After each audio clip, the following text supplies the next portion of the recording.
Assalamu alaikum, ladies and gentlemen, brothers and sisters. This is Khurram Zahir Chashti.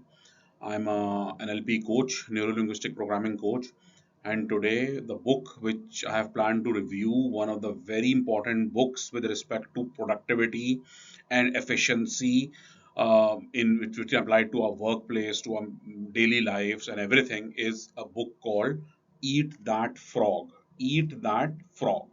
Eat That Frog is written by Brian Tracy, a veteran coach who has over 80 books which are translated into 42 languages. And my honestly, I would like to read all his books. It's so good and he's so effective and his strategies are very practical.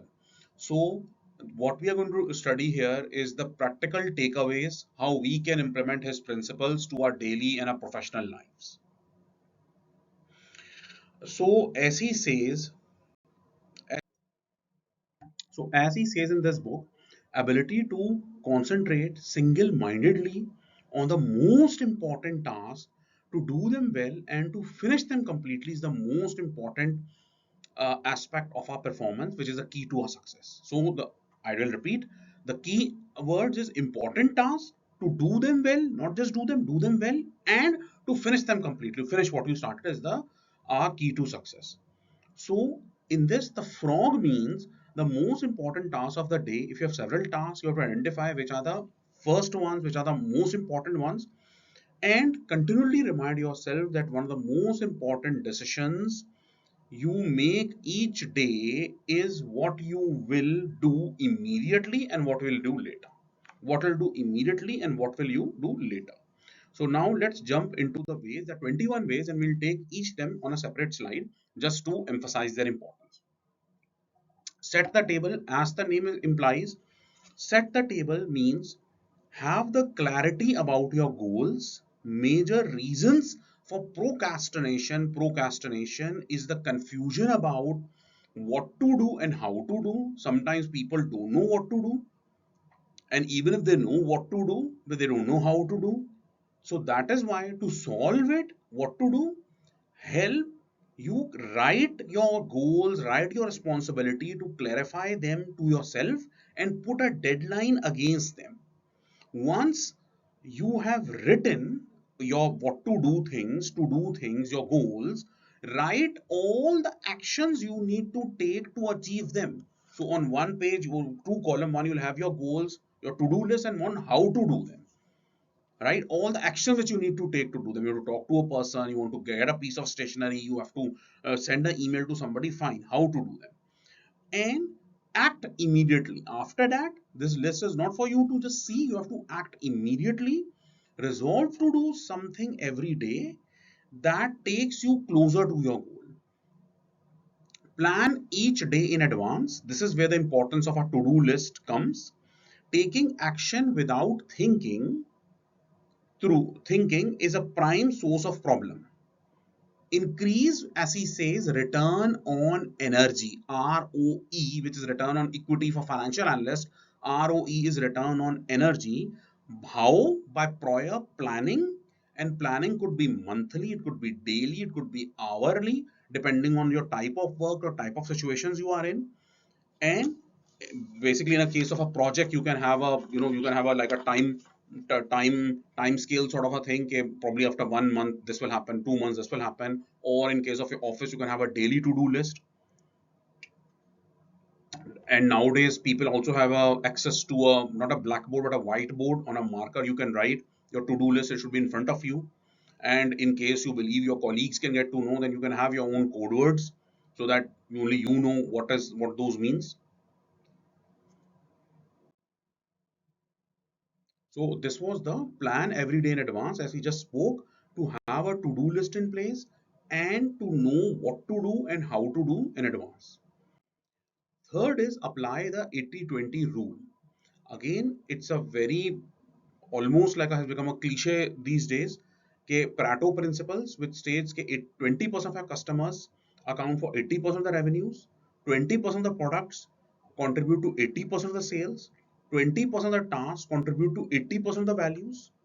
When you make your to-do list, identify the strategic nature of these activities in terms of urgent and important. Urgent and important in terms of the stakeholders involved. The CEO of the company gives you something, then at once it's urgent and important. So depending on the hierarchy of your organization, depending on how important the goal is towards your organization objectives, then that highlights the importance of that goal. Thirdly, and obviously they are not all these one action items are not to be taken in isolation. They are all interrelated. They consider the consequences. Now, what does that mean? The mark of superior thinker is his or her ability to accurately predict the consequences of doing or not doing things, which are based on how important the task is to your organization. Always take the long term perspective in mind. And people who take the long term perspective, which is called delayed gratification, where they know what they will not know what will they get in the day, they know what they end up the year. If they perform well continuously, probably they'll end up with a bigger bonus, a bigger increment. Delayed gratification, that those people who take a long term perspective have been known to have more success. And instead also ask, what are the potential consequences of doing or not doing this rule? Future intent influences and often determines the present actions. There is never enough time to do everything, but there is always some time to do something. Let me repeat, there is never enough time to do everything, but there is always enough time to do something. So know your priorities. We just have 24 hours allocated strategically. Three questions for maximum productivity include, what are my highest value activities in terms of the stakeholders, in terms of value to the organizations? Number two, what can I and only I do and do them well and make the real contribution, which are what we are all here for, to make a valuable contribution to to our work, to our lives, and hence add value to others' life. The very fact that you do your job best also ensures that others get the best inputs, because whatever you are doing in your office, in your organization, in your workplace is also input to some other work. And number three, what are the most valuable uses of my time right now? Right now, whatever I like, I have an hour, I have 1 hour, I have 2 hours before some meeting starts. So what's the most valuable thing I can do? I have three things on my plate. What to do now? Number five is practice creative procrastination. In this, Brian Tracy tells you that all procrastination is not bad. You should procrastinate the low value task. You should procrastinate something which, learn to say no. And when he says learn to say no, procrastinate, it does not mean about a work. For example, if you decided to do work on a particular report, so everything else in that time is a distraction, is something you need to say no to. If a thought has come, some colleague has come, so say no to him. Number six, use the ABCD method continuously. Now, what is that? It's a very interesting method. A stands for the urgent, important, and urgent tasks. If you have a to do list, make use of the ABCDE method. A is the urgent, important task. B is the should to do, but with mild consequences, something which probably a peer or a junior or some other department has to ask, but it's not part of your daily jobs. C is nice to do things, fine, they will not matter much, it's not part of your JD, it's you uphold the values of the bank. But obviously the A category work has more importance than a C category work. D is delegate, something which you can easily tell other people. Even if, for example, if you have to get up again and again to make tea, you can just tell your office boy कि भाई at particular hour at 1 o'clock, 3 o'clock, 5 o'clock to just get you a tea. So that is the least form of delegation you can do.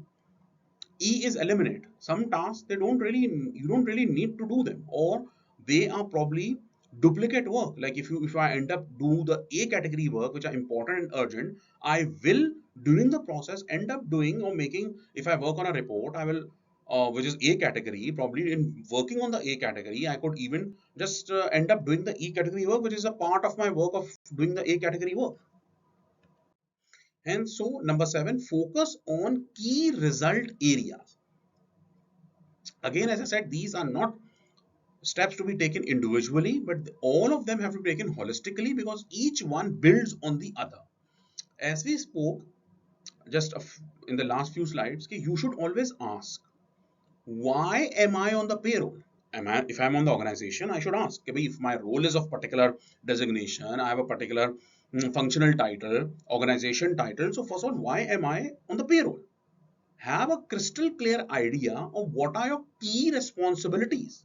You can talk to your line manager, you can talk to your peers, and then that will enable you to think strategically about your work and the skills which you need to have.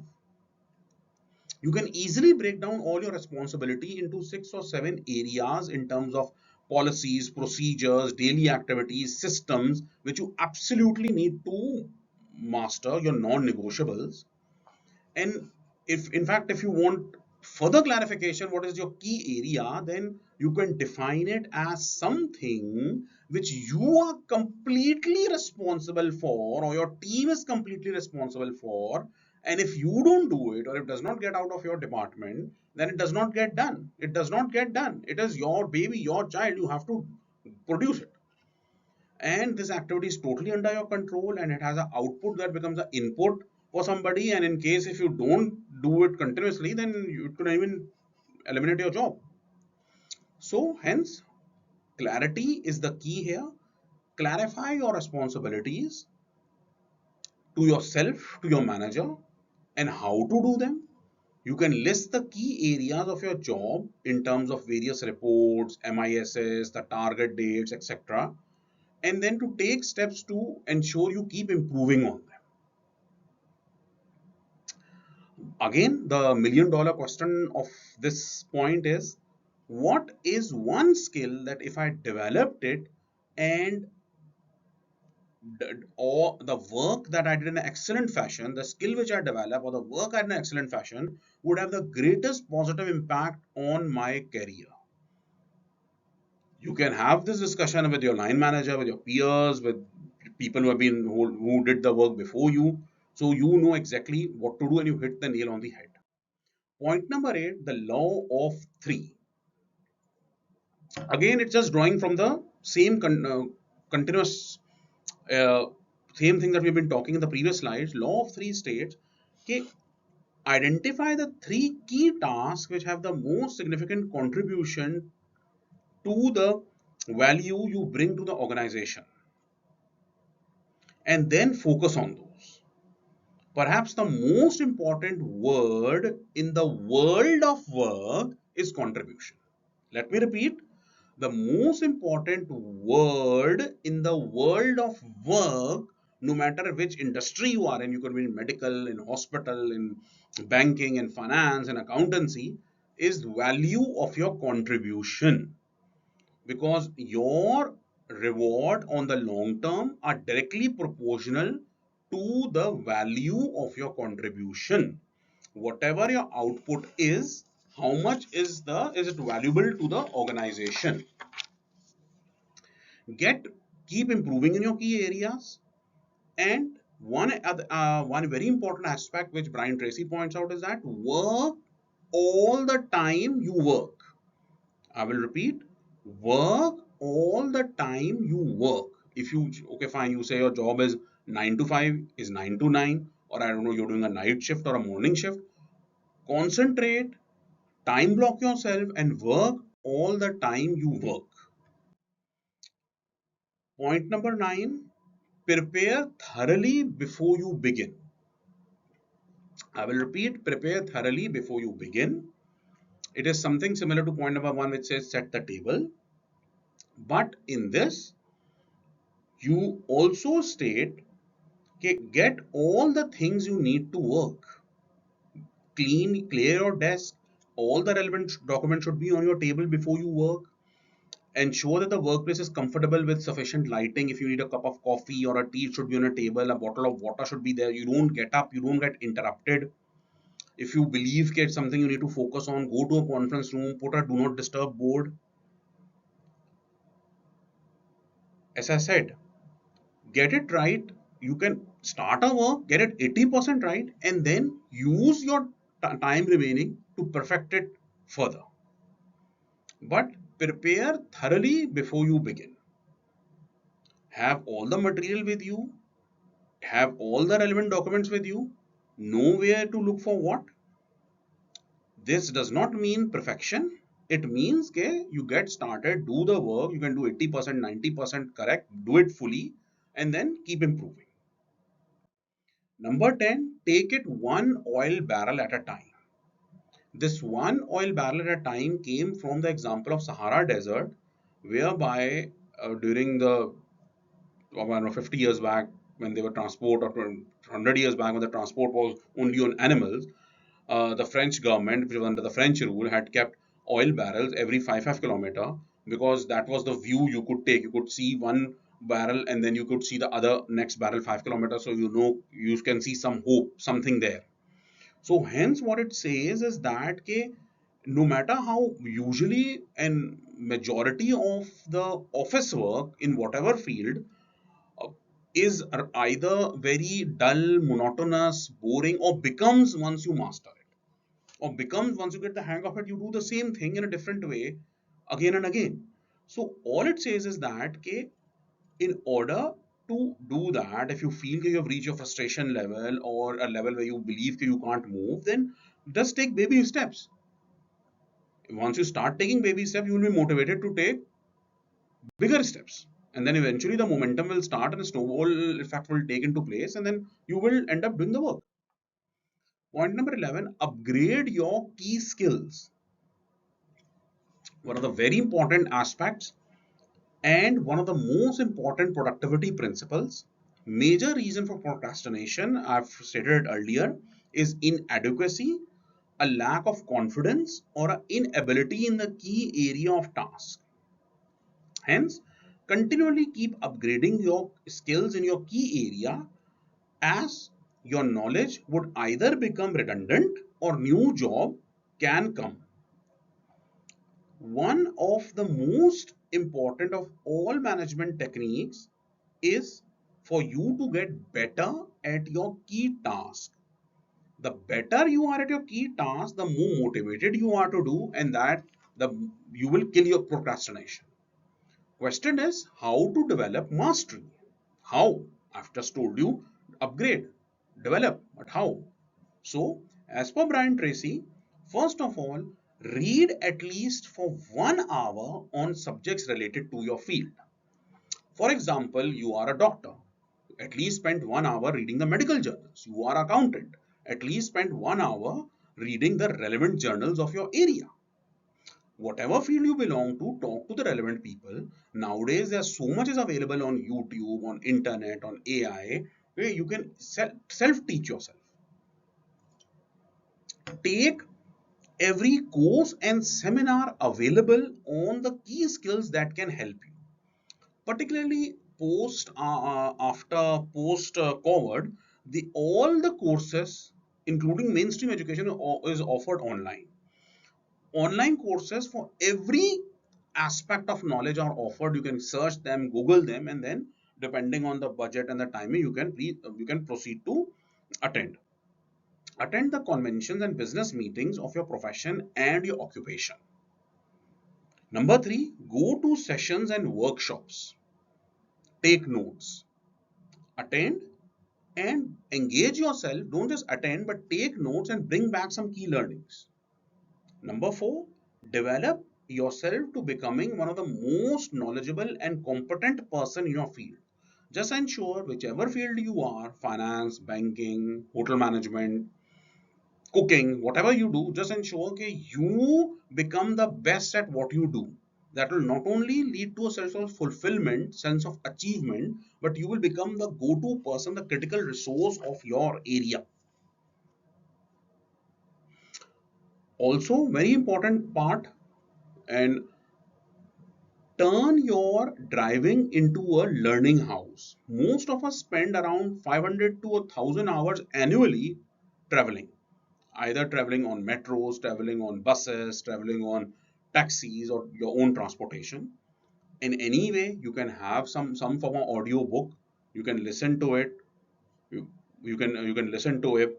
You can listen to it on your in your car. If you're driving yourself, you can listen to it via audio, via via earphones, so as to ensure that you convert it to a learning experience. Along with that, now he talks about identify your key constraints. Now the key constraint is not exactly adequacy, you don't know the skill set. It could be something else. It could be it could be a weakness of your area. It could be a limiting factor which determines the speed at which you get the work done. It could be a piece of hardware or a software. It could be a person in the organization for which you have to take some input for your work. So identify who those internal and external stakeholders are. Identify them. It could be your internal belief system which says that you are not capable, you are a loser. So identify what are the key constraints that are inhibiting you and address them. So ask yourself, if a task you are procrastinating, if a task is too daunting, too boring, so just ask, what is the one thing holding me back? Task is boring, boss is boring, work is boring, whatever. Identify. And then, based on whatever you've identified, try to address it. How? We will see in the next slide. First of all, put pressure on yourself. Every work cannot be the most exciting work in the world. Every job cannot be the most well-paying job in the world. So hence, as per Brian Tracy, everyone waits for instructions from another person, but you should know that that person who gives you the instruction is you yourself. Put pressure on yourself. Instead of waiting for someone else to do it, choose your own frogs proactively and make yourself eat them. Lead the field. See yourself as a role model in your field and in your office. Set up high standards for yourself. Make the game of starting a little earlier, working a little harder, and staying a little later. In your office, ask yourself, okay, how would I be a role model for others, particularly those who are working with me on the similar assignment in the same team? I want to be a role model for them in terms of knowledge, in terms of my attitude to work, in terms of my approach. Always look to go extra mile, do more than you are paid for, and eventually you'll end up getting paid for that. Self esteem, whatever people call it, as per Tracy, is your reputation with yourself. So if you have your own identity of a hard worker, of a person who is a competent person, if given a task, he completes it fully, and you can trust on him, then based on your identity will make you work hard and complete the work. Also, a key technique to put pressure on yourself, create imaginary deadlines. As if you can have a to do list. You could have work which you can have to do in 3 days. You say, okay, fine, I just have 2 days. 2 days if you have, you say, okay, one day I will have. Successful people continuously put pressure on themselves to perform at higher and higher levels. Motivate yourself to action. Sometimes you have to be your own cheerleader. Don't expect every time to people for to clap for you, everybody to say good things to you, everybody to motivate you, and hence stop complaining about your problems, because as someone said, okay, 80% of the people do not really care what problems you have, and the remaining 20% are actually happy that you have those problems. And how to have a good outlook, a optimistic outlook to life. As per Brian Tracy has told us, number one, look for good in everything. Be prepared to embrace the discomfort. Be prepared to stretch yourself, because that's how you will learn. Learn to seek valuable lessons in every setback, analyze the situation, reflect on it, see what you did wrong or how can you do it better. Difficulties come to instruct, not obstruct. Look for solutions for problems. Have a solution oriented approach. That way you'll be relied on more. Continuously talk about your goals. Okay, what are your goals? What do you plan to do? To others, to your trusted friends. In that way, it will also be your accountability. Okay, you have said okay, you will do a certain certification to your best friend. So now he will ask, okay, what happened? Did you pass? Did you fail? You can also apply this trick. Number 15, technology is a terrible master. A very important aspect these days. Every one of us has become addict to mobiles, to messaging, to social media. So, a need to keep ourselves continually plugged in, leave us breathless. It is a well-known fact that people who invented or are, CEOs of the top social media companies or top uh, hardware company, mobile phone companies themselves, Apple, you can talk about Google, themselves, those CEOs have a very strict routine and they don't usually look up at mobiles and keep them away. As they say, they practice digital detox. People are accessing their phones these days twice as much as they think. So unplug yourself from social media and practice digital detox and make technology your slave, as we will talk in the next slide. Technology is a wonderful servant. Everything has its pluses and minuses. All the technological aspects, all the social media, all the gadgets that we have can be excellent if we control them, not they control us. And hence, how is it a wonderful servant? You keep your desk clear, keep your mobile in a separate room once you want to focus. When before you touch your mobile, you plan. Okay, okay, fine. I will check my messages. 5 minutes. I'll check the WhatsApp messages. 5 minutes. I'll check the my emails. Have a time allocation done and be disciplined about it. And in the I'll like 20 minutes total time, after which I'll go for my prayers, I'll go to the washroom, something like that. So you know you only have 20 minutes, because if you don't keep an end in mind, you just keep endless scrolling. Another very important aspect is number 17, focus your attention. As per Brian Tracy, focused attention is the key to high performance. The attraction for distraction leads to diffuse attention, wandering mind, lack of focus, and mistakes. Checking your phone first thing in the morning leads to a dopamine rush.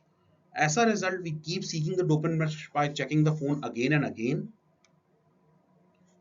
Brian Tracy is not a very big fan of multitasking. As per him, it is task shifting and it takes 17 minutes to get back to the original point once distracted. And hence, you can work harder and harder, hours and hours, but your output quality will suffer because you have been shifting tasks. Hence, solution is simple. Do not check your phone first thing and work consistently for 90 minutes, post which you can take a break for around 5 to 10 minutes, have a biological break or just check your mobile and then come back, work for another 90 minutes consistently, block yourself, and then post which you can take a 30 minutes break, you can check your phone, you can talk to people and all. Again, one of the very important aspects, number 18, slice and dice the task. It is using the salami slice method of getting work done. Under this method, you lay out the task in detail, writing down every step you need to do, and then you do one thing at a time. Develop a compulsion for closure. When you complete a task, you release endorphins in your brain and they give you the forward momentum to complete all tasks. Then we have a Swiss cheese method wherein you Swiss cheese your task. And as the Swiss cheese has many holes, you start punching holes in your task. You resolve to work a certain time. You can even say 5 minutes, 10 minutes. You don't like to go to gym, just go. No need to wear clothes. In your normal gym, try to lift weights. 5 minutes to lift weights, that's all. It will feel, you will start hitting. Next day you again do for 5 to 10 minutes. You may not like it. From hate it becomes dislike. Then again you do it, and then eventually you'll say it's normal, it's very usual. Those 5 minutes soon will become 15 minutes, 10 minutes. Eventually you'll go wear your gym clothes and go for hours in the gym. So start wherever you are with however you are. Just say for 5 minutes you will do some push-ups. Initially it will be difficult, you will hate it. Again tomorrow you do push-ups, again you will not be able to do. You hate it, you hate yourself. Eventually you just, if you do, you will develop, you will start you doing it, you will start doing it, you will start enjoying it and allocate more time to it. Number 19, create large chunks of time. Again, it is similar to what we have been discussing, whereby you have allocation done, you time block yourself for a particular task. Do not do anything in that time.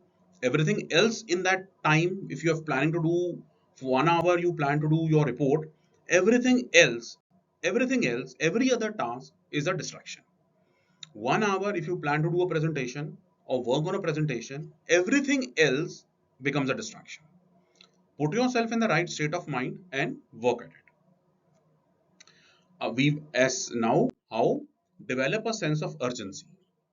One of the glaring qualities of top performance is action orientation. They are in a hurry to get their key task completed. High productive people take time to think, plan, and set priorities. Getting into flow state, entering flow state is crucial for top performance. All the top athletes, all the top performance are very aware of this flow or alpha state, we call it. And it is a state where you lose sense of your time and your actions are effortless and accurate. You feel calm despite being under tremendous pressure. How to get into this flow state? As per Brian Tracy, develop a sense of urgency. This is like racing against yourself and creating an inner drive to finish a task quickly but accurately. This leads to action and not talking.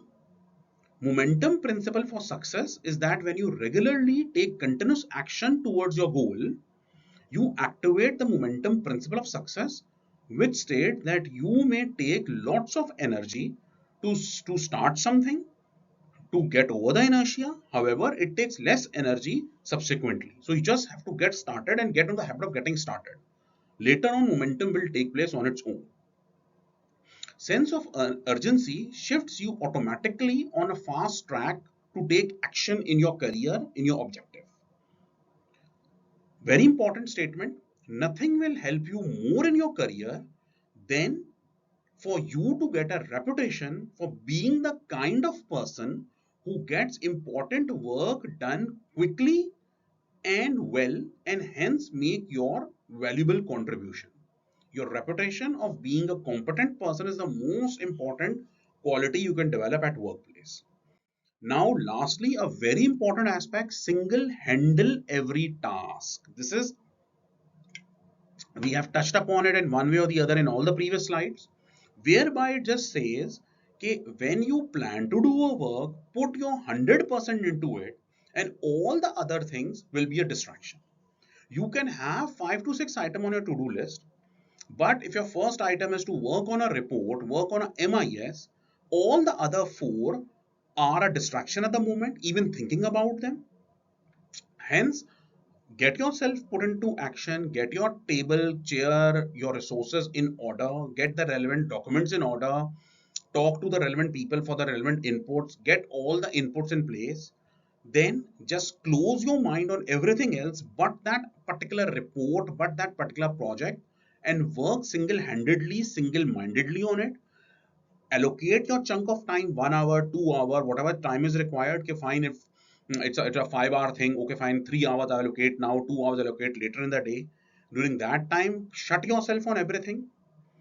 Also, strategically manage your time. If you believe it's a morning time, you could have guests, you could have visitors, you could have other people entering your office, then do not schedule such important tasks or such tasks which require continuous and uninterrupted attention that time.